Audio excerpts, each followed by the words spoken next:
Hey, thanks for joining me. Look at the comic I got in the mail that a good friend of mine, Mr. Danny Bedrosian, sent me. Um, these are always just a pleasure because it's just kind of ridiculous how bad they are. And that, that's subjective. I say this, I mention this, like these are comics made for babies. They're just supposed to be all just action fluff with no substance or interest really. Comics from the mid 90s, and they're so forgettable. But we all kind of liked a lot of this type of stuff because we were kids and this was exciting, and this is childhood nostalgia when everything was kind of awesome and cool, and there was all kinds of new stuff coming out. And I mean, look at this guy. He's got a mask and shoulder pads and a bandana and a bandolier filled with, I don't know, soda cans probably. He's got ribbed arms with spikes on it, and he's got gloves and then pouches on his wrists and a belt with pouches, and then spandex pants and pouches on his thighs, and then giant knee pads for sucking monster dick, and giant spiky lower leg. Like, he's just got everything. This has to be the coolest comic book character in the history of all time, right? Bloodstrike number 25. All new, all different. Great. Got shots of him shooting down at monsters and a robot and a close-up on a face. And all right, it's Bloodstrike 25. All new, all different. So what was most interesting about this, there's legitimately something interesting from just like a technical standpoint, is that, okay, creator, Liefeld, sure. Story, Liefeld, of course, who else? Breakdowns is Liefeld, and then finishes is Dan FRAGA. So I don't know that I've ever seen that before. I'm not saying it hasn't happened before or since, but a story that's drawn where Liefeld does breakdowns and then FRAGA does the finish on top of it. So without knowing for certain, if I had to guess, that probably means that Liefeld would do the thumbnails for every page to break down how the story is to be told, and then FRAGA gets to take those and then finish the art on top of those breakdown layout thumbnails and make it look kind of the way he wants it to look. Inking and everything. So that would be, finishes to me implies some finished penciling and then obviously inks. Who's to say exactly how, but when it says breakdowns, that tells me, like I just said, breaking down every page, page by page, panel by panel to do the storytelling, but not very finished pencils. Nothing that you would call finished pencils you would hand off to an inker, I would guess. And then FRAGA, he gets it, tightens up the pencils, inks it up the way he wants it to go, and off we go. One of the things I always liked about FRAGA, I mean, I was not a big fan of him when he was younger, because he was just one of those kids hired by Extreme Studios at Image Comics, and that was enthusiastic, but had not the real fundamental skills yet. Now, he has grown and gotten pretty dang good, and there's also an element to his work that he clearly had the interest and the Mr. FRAGA did. He had the interest and the ability. He certainly also got an eye and an interest for, like, lots of detail. And that's interesting. It gives his work kind of a unique look that makes him kind of stand out in a different way than some of the other artists. I feel like his finishes, his eye for detail, is more of an organic finish, rather than like the sharp, razor sharp, cross-hatching, nonsensical finishing lines that you would see from a lot of other penciler and inkers. I don't know how else to describe it. When you see those Image Comics cross-hatchy inks versus an old school classic artist like a George Perez or a John Byrne. I see more of a Perez and Byrne influence in FRAGA's kind of interest in the way he finishes stuff in a way, rather than kind of the standard kind of flashy cross-hatching stuff that goes on. I hope that comes across right. I see something a little bit more of an organic look to FRAGA's work, and that's to his credit. He's certainly, like, every artist has their own interests and their approach to stuff, the way they want things to look. So it's just the interesting part being, let's see the pages that are broken down by Liefeld, but then FRAGA finishing him.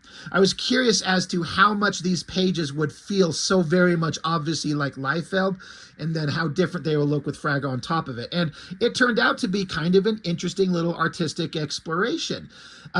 Starting out with page 1, a really, really well done, it says it's California coast, some kind of, I mean, if I had to guess, this looks like a big mansion, a very rich, opulent type of a mansion. It says California coast. I mean, I know there's stretches of California where it's kind of deserty, but I guess this is supposed to be water over here. I mean, no disrespect meant to FRAGA. I mean, rendering water has got to be one of the hardest things, but these black splotchy shapes in the water don't sell the idea at all. And then I'm like, where would a rich guy build a mansion in essentially desert? Minor, like, who cares? Like, there's too much in this book going on to worry about this panel 1. But that's a really well done building. And then out of a fucking hyper jump comes like a double-headed robotic sex toy thing, whatever the hell this is, some kind of vehicle, I guess. It lands. And, you know, it says, strike 1, entering combat perimeter, stand ready for engagement, secure from flight mode. So the giant double-headed sex toy lands. And so instantly looking at these 2 pages, if you're really familiar with Liefeld's layouts and figure work and kind of like body language on his figures, it's extremely apparent all over. I can see it here and here and here. Like, it's very Liefeld, but it's different because FRAGA's finishing it. And it's kind of cool, actually. It's very interesting. You're keeping a Liefeld design aesthetic, which you may or may not like, but getting kind of a different finish on it. So, but also, you know, there's times when Liefeld's done some storytelling stuff that just kind of works, but he has an inclination to needlessly, mindlessly repeat himself on pages in a completely unnecessary way. There is no reason on the fucking planet to have 2 panels of the same fucking vehicle in the exact same pose, angle, shot, just one slightly smaller. The only difference is that the lower one is that the cockpit is opening up. Why do we need to see it there, sitting on the hill with this ugly fucking moon behind it, and then have just a smaller panel at the exact same angle with the door opening? We've established it on the previous page. It's flying, it lands, just have the fucking door opening. Eliminate one of these 2 panels. In fact, just eliminate panel 2, make panel 1 either take up all of this space and have the door opening, or what else? There's nothing else you need to do. Just show the fucking door opening. We don't need 2 panels. It's such a waste of time. And then, okay, so then now we get to see Bloodstrike close up on his face. Believe me, this is a theme throughout this book in Liefeld's layouts. Action poses that always cut to close up on the face. Pretty awesome. There's an interesting kind of inking technique that Frag is doing here where this is supposed to be a metal texture on his shoulder pad. I kind of get what he's going for. I don't think it works. It doesn't quite look like a metal texture, but I understand the inking technique he's using to get a kind of metal texture that I have seen before and works better in different contexts, but it doesn't work there. But you can see him trying to work it out. I mean, this is 94. So this guy's been drawing comics for a year or 2, I guess, maybe. But again, he likes to do a lot of tiny details in the finishing, and it looks good. It looks like FRAGA and Liefeld. It's kind of cool. But anyway, so Bloodstrike, you know, getting out of his vehicle, just sitting in the cockpit, so, getting out. I'm like, is he getting out and is he on the wrong side of the fucking vehicle? Because the way this is established, he's getting out of the right side of it. Now it looks like he's getting out of the left side of it, unless we've turned the camera around and facing the other direction. But he's getting out. He's talking to some headquarters. They got a mission they're on. Story, who cares? There's nothing in the story worth talking about at length. And then standing cool shot of him just, you know, standing, flexing, bandana blowing in the wind. Kind of cool, I guess. Close up on the face as he's serious and intense and ready to go. So now he's looking down. He's up on this cliff, I guess, somewhere. Where's this giant cliff he's landing on? Because down here, I mean, it looks like he's landing right on the beach, but there is this line delineating potentially, I guess, a cliff high in the sky looking down, and then that's the beach way down there. If that's what that's supposed to be, it's not clear at all. And that would be a hard image to get across, with ocean and sandy beach way down below and then a cliff way up high, unless you change the angle to show the height. I read this, flipped through this, and I'm like, I did not read that at all as being up on a cliff. But I guess they are, because you kind of see it here. He gets out, he looks close up on the face, and then now on the top of the cliff, there's this building. Again, this is 100% FRAGA, because Liefeld would never in his wildest dreams draw all these fucking windows. No way in hell. FRAGA does. He'll put in the time and effort to put in minute detail everywhere. The fucking belt. It's going up over his left shoulder. You see how it's like, we're looking straight on at the guy, straight on, and it's going across this way. But in this panel, we're looking at him from behind, and the belt is still going across it the same way. So it literally switched places. Does no one pay attention to this shit except me? But yeah, FRAGA all day, drawing all those windows. Liefeld would probably put in a sketchy, like a couple straight lines, like building. Okay, finisher, you do all the hard work, the hard, tedious, boring shit. Which FRAGA did, and to his credit, that's a lot of detail. I don't know that any building has that many fucking windows in a row. I mean, unless this is like a gymnasium to a high school. It's unnecessarily overdone. And so that's one. And two, this building here in no way resembles that building there. It doesn't look the same. Where's the million fucking windows? It does not. The establishing shot, which is well done, does not look like that at all. So you could get lost if you're not paying attention, or even if you are, you still might be like, what the hell's going on? This looks like some rich mansion. Now we're at like a high school or something. But okay. He's there. He's going to infiltrate this place, I guess. And then another confusing, I'm like, there's this giant cliff, and then like 20 feet away from it is where they built this building, right next to this cliff. And I was like, what the fuck is this bubble? And then close up on the face. There's stupid Bloodstrike floating in the bubble. Like, what? And the building switches places. The bubble, I assume the bubble, the placement of the bubble, and presumably the stupid lead characters in it, the building's over here, but then it switches and it's flipped over the other way. Okay, what? I don't know what the fucking bubble is. I don't get it. Again, redundant, useless, pointless panels. Down here, Bloodstrike hanging from the bubble, and then Bloodstrike hanging from the bubble, and then Bloodstrike hanging from the bubble. 1, 2, 3. Different angles of the same shot. Unnecessary in every way imaginable. How much more storytelling could you do showing different things rather than just hanging, hanging, and hanging? And then over here, he's on the roof of a building, flexing, close up on the face. Then he's on the roof of the building, flexing in front of the moon, posing, close up on the face. Jumps over the edge of the building, hanging from a cord, looking down into a window, close up on the face. And then giant window. The perspective on this is all fucked up. Like, if there was a vanishing point and you were having the roof of the building here connected to then the top line, because these lines, if you're going to have this line going that way and that line converging that severe, there's a vanishing point right over here. You see how if you place it like where my fingers are, you have your vanishing point like this, then all these lines on this window need to converge at the same vanishing point, and you can see the severe angle they would need to be at for this to work. And it does not at all. So that perspective is all fucked up. And I feel like FRAGA should have seen that and known that, but maybe he's not allowed to deviate from Liefeld's bullshit. That if you're connecting these two, all these, or these windows look like they could be converging on a vanishing point way off panel over here, kind of like this, but then that top line would need to be, anyway, that's just, I'm not a master at perspective by any means, but even I look at that and go, what the fuck happened?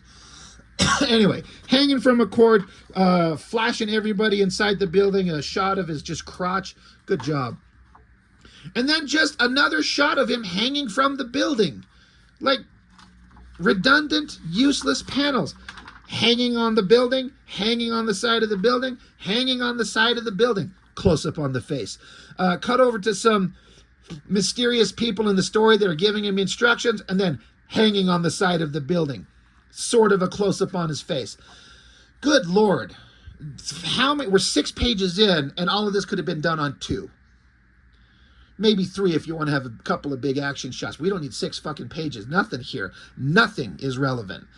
And then, as I was going through this, a very specific and maddening, repetitive storytelling failure happens over and over in here. And I can't help but wonder, like, who to blame for this one? I guess I'm going to have to blame Liefeld, because he's the one that did the breakdowns and FRAGA's just following it. But, you know, it's been a while, but a year or 2 ago, I got my hands on, separately, the issues of the Berserkers that FRAGA did. And I busted his balls big time over the god-awful storytelling in that book.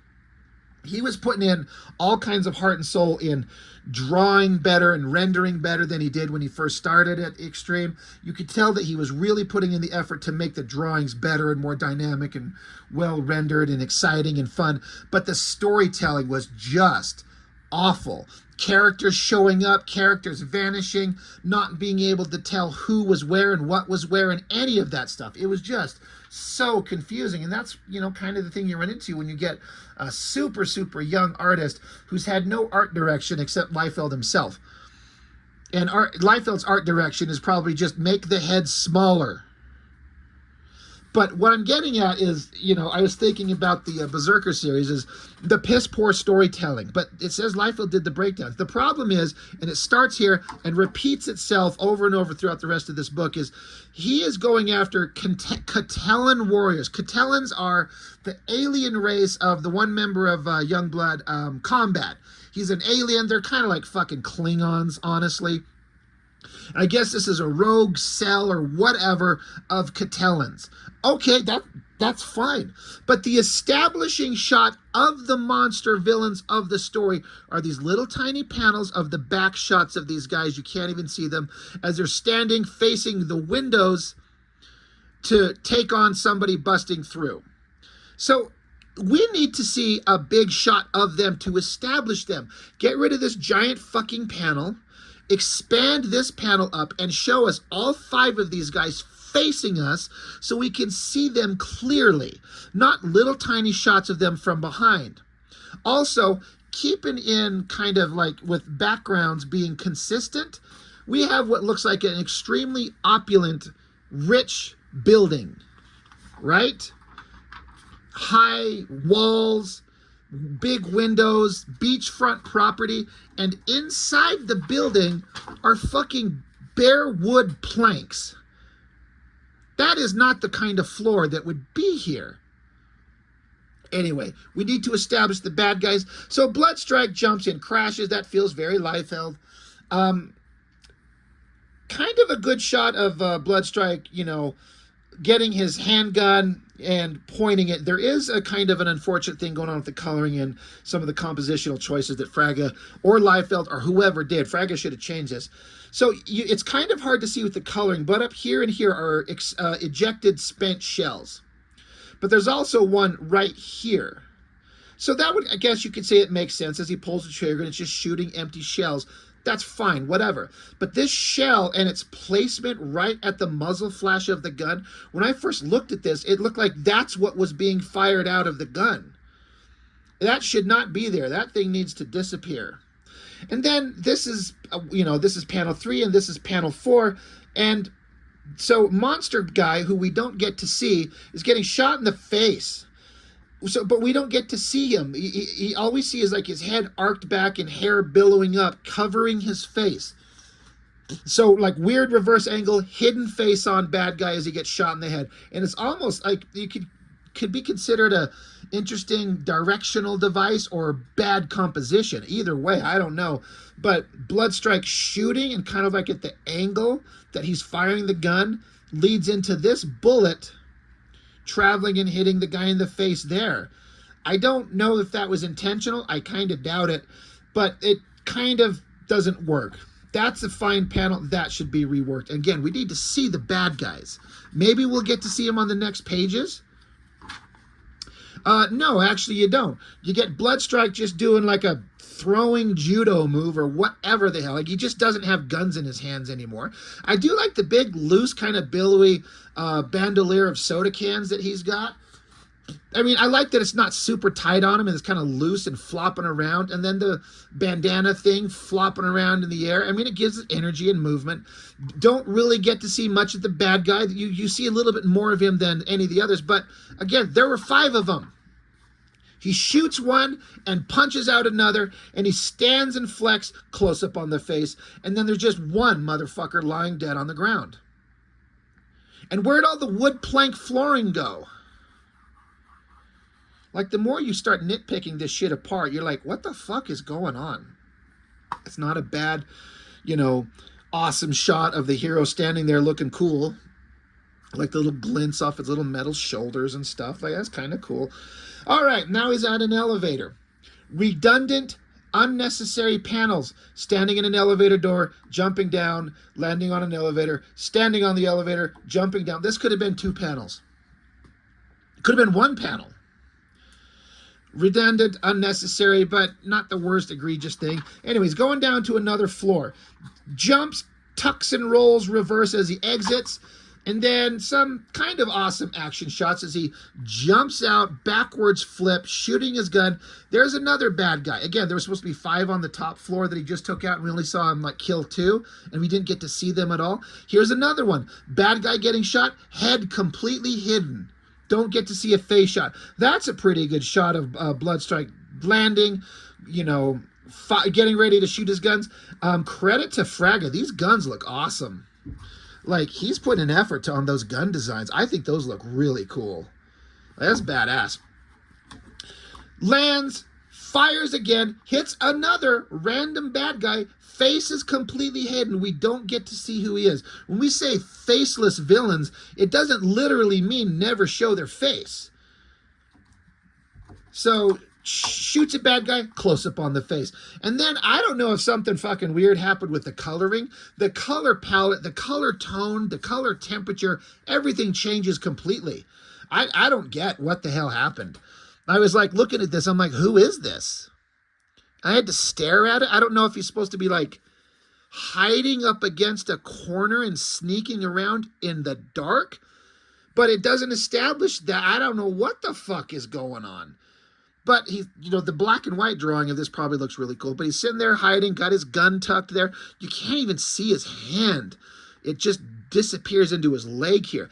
But then he shoots, weird muzzle flash, like this weird blue, cool tone color when it was a bright, whatever, yellows, oranges, whatever over here. Something weird with the coloring. Another random bad guy. We don't get to see his face, but we get to see his blue brains getting exploded out the back of his skull. And then Bloodstrike's punching somebody, you just get a fucking leg. And then Bloodstrike punching some other bad guy, don't get to see his face. Again, faceless, no face, no face, no face, no face. No faces on any of these bad guys. Who the fuck are they? And boy, is this just like a Liefeld comic. Like I was talking about, I've looked at his, the first issue of Last Blood, and the first 3 issues of the new Young Blood series. In fact, I got issue 4 today. And all it is just heroes jumping in action scenes and fighting faceless bad guys. Pointless, boring, soulless, lifeless, and it goes as far back as 94. Like, this one-note trick gets old really fucking fast. So there's our hero. Bad guys lying on the ground. Don't get to see their faces. Who are they? I don't know. Reasonably awesome shot of the hero standing there, close up on the face. And then out of nowhere is a giant fucking robot. That's kind of like that has to be like a FRAGA design because there's some interesting shapes to it. Good job, FRAGA.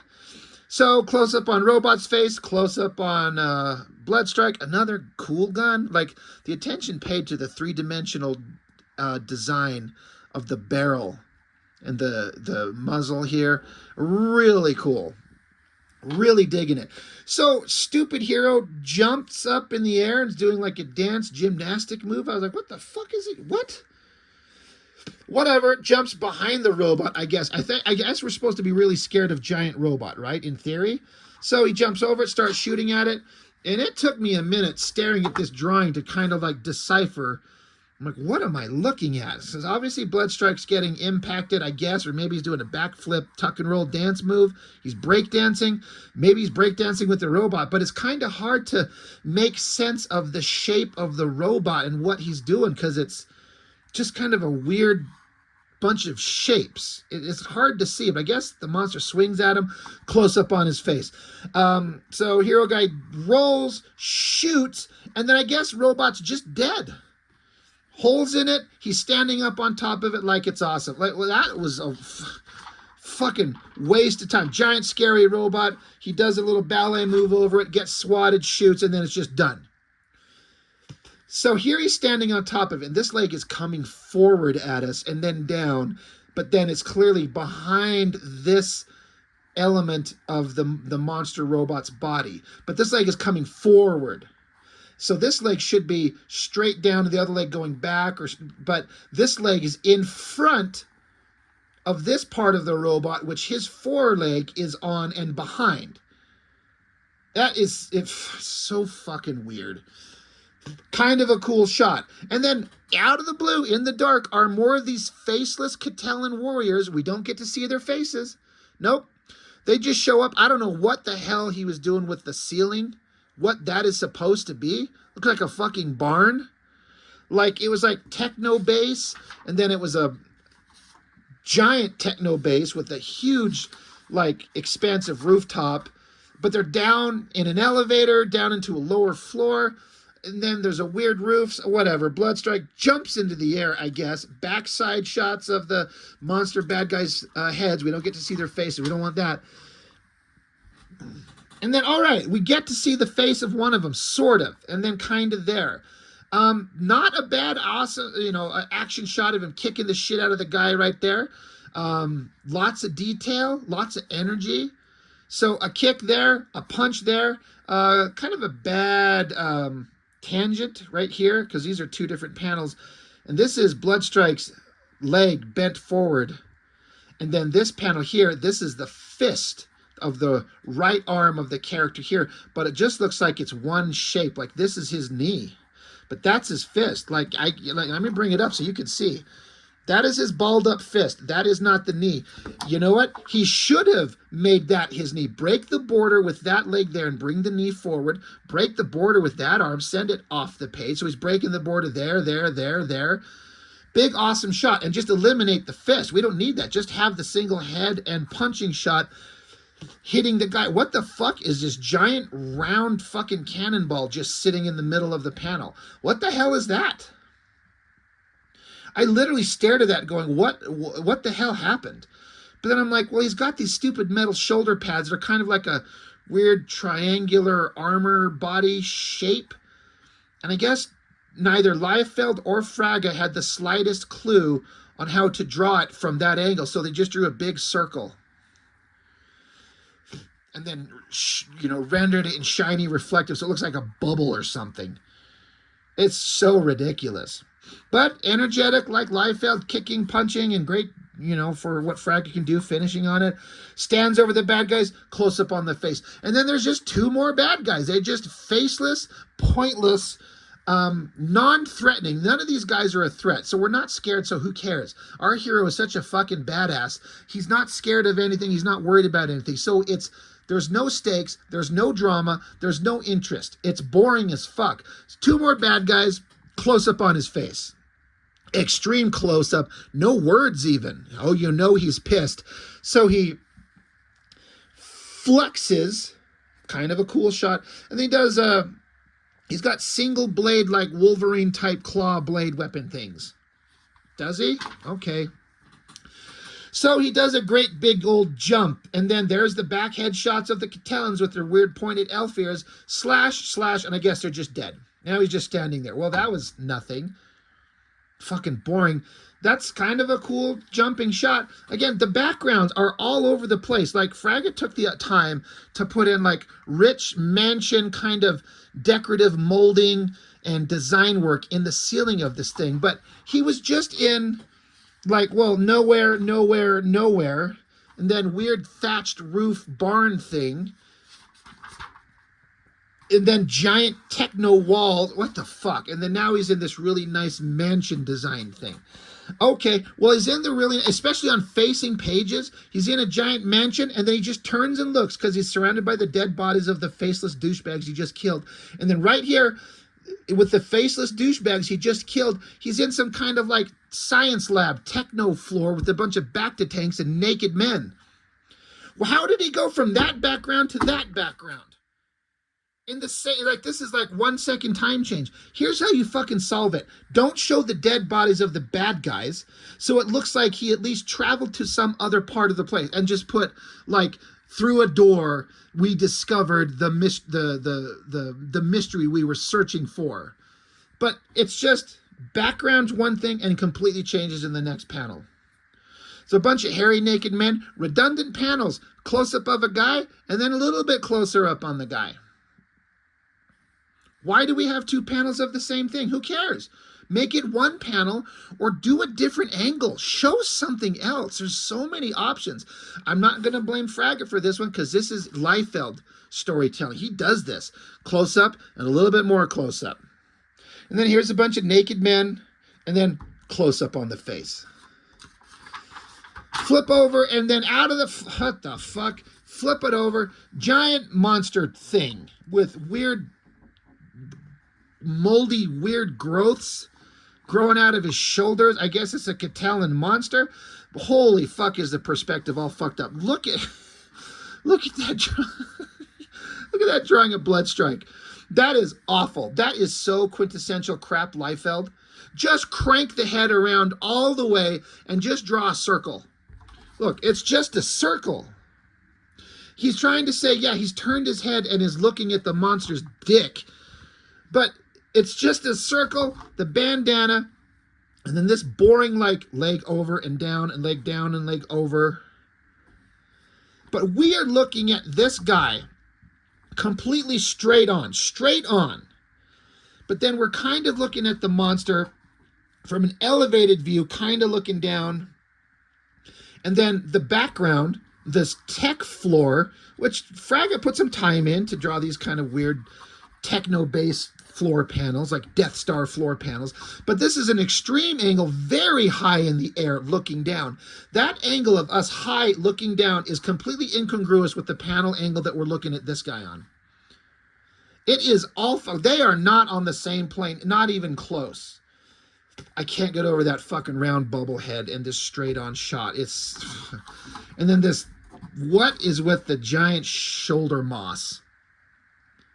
He's got furry things down his hands and kind of furry patches on his legs. What? So there's a giant monster he has to fight. The end. Liefeld's appearing somewhere. Good for him. As an ad for the forthcoming Youngblood stuff, these shots of these skinny panels that are cut up from different panels from the book he's putting out, I kind of like it. And no text. It's just, there's the characters. I mean, it's kind of cool. The blood is back and better than ever, I guess. Letters, pages, ads. Supreme Madness. Supreme got Thor's hammer, and then if I know this, I haven't read the story, but if I heard it right, I think the hammer was making Supreme kind of go nuts. So you have to get Diva from Stormwatch and Union because he's boring, and Spawn because he's McFarlane's character, so he comes right up front because everyone has to respect the McFarlane.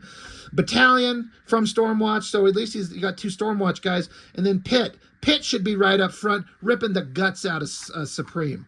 Or vice versa. I don't care. Anyway. Mr. Danny Bedrosian, thank you for sending this to me, man.